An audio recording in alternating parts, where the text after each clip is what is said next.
तो अविनाश के पास सीधे चलते हैं। सिराथू की सीट पर मौजूद हैं डिप्टी सीएम केशव प्रसाद मौर्य, यहां से मैदान में हैं, मतदान करने के लिए पहुंचेंगे।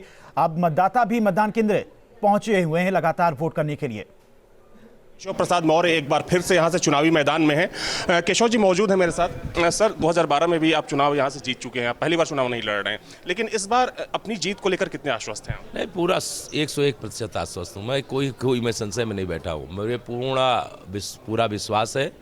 कमल खिला था, कमल खिला है और कमल खिला रहेगा। जब हम यहाँ के लोगों से बातचीत करते हैं तो लोग खुले तौर पर इस बात को स्वीकारते हैं कि पिछले 5 सालों में यहाँ पर नई सड़कें बनी हैं, पुल बने, ओवरब्रिज बने, लेकिन कहीं ना कहीं जब हम जातीय समीकरणों को देखते हैं तो वो समीकरण भी यहाँ पर हावी दिखते हैं। आपको क्या लगता है कि विकास का मुद्दा यहाँ पर चलने वाला है या फिर जो जातीय समीकरण होंगे वो हावी रहेंगे? देखिए, विकास का मुद्दा भी चलेगा और गरीब का मुद्दा भी चलेगा, लोगों को सुरक्षा प्रदान करने का मुद्दा भी चलेगा।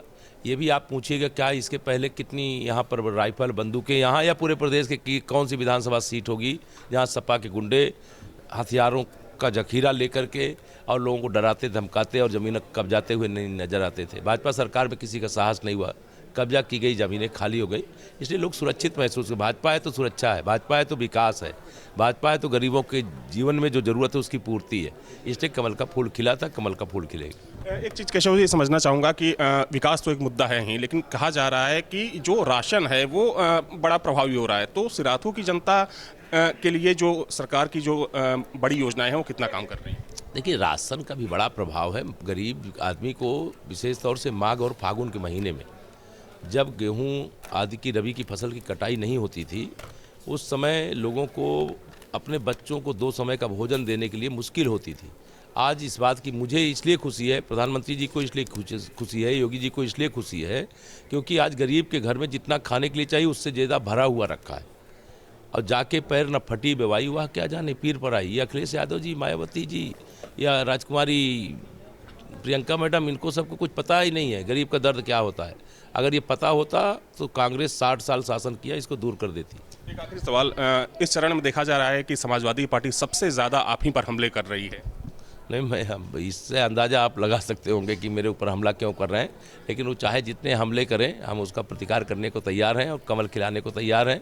और कमल का फूल खिल गया है, केवल आज ईवीएम मशीन में पैक होगा और फिर 5वें चरण का मतदान पूरा होने के बाद 6वें का होगा, 7वें का होगा और 10 तारीख को वोटों की गिनती के बाद फिर एक बार भाजपा सरकार। तो इस वक्त मेरे साथ है डिप्टी सीएम केशव प्रसाद मौर्य, जिनका कहना है कि अपनी जीत को लेकर पूरी तरीके से आश्वस्त हैं और 10 मार्च को जब गिनती शुरू होगी तो समाजवादी पार्टी का सफाया हो जाएगा। वीडियो जर्नलिस्ट समीर सिंह के साथ अविनाश सिंह, न्यूज नेशन, सिराथू। तो 5वें चरण का मतदान की प्रक्रिया अब शुरू हो गई है। 12 जिले हैं, 61 सीटें हैं जिसको लेकर मतदान की प्रक्रिया शुरू हुई है और तमाम मतदाता जो है मतदान केंद्रों पर पहुंच रहे हैं अपने मताधिकार का उपयोग करने के लिए। लगातार तमाम अपडेट्स भी हम आपको दे रहे हैं। अलग अलग मतदान केंद्रों से हमारे सहयोगी भी मौजूद है, वो भी आपको तस्वीरें दिखा रहे हैं। ये तस्वीरें हम आपको दिखा रहे हैं। संजय सिंह मतदान करने के लिए पहुंचे हैं, मतदान केंद्र से उनकी तस्वीर निकलकर सामने आई है जहां पर अपने मत अधिकार का उपयोग वो कर रहे हैं और उन्होंने मतदान वहां किया है। तो संजय सिंह अपने परिवार के साथ में मतदान केंद्र मतदान करने के लिए पहुंचे हुए हैं, उन्होंने मतदान कर दिया है और अमेठी की सीट से वो प्रत्याशी हैं। अमेठी की अगर हम बात करते हैं तो काफ़ी दिलचस्प यहाँ पर मुकाबला है। संजय सिंह पिछली बार उन्होंने सुल्तानपुर से विधानसभा का चुनाव लड़ा था, इस बार अमेठी 33 साल के बाद यहाँ पर फिर से उन्होंने वापसी की है और लगातार हम कवरेज भी दिखाते रहेंगे आपको। अविनाश के पास सीधे चलते हैं। सिराथू की सीट पर मौजूद हैं डिप्टी सीएम केशव प्रसाद मौर्य, यहां से मैदान में हैं, मतदान करने के लिए पहुंचेंगे। अब मतदाता भी मतदान केंद्र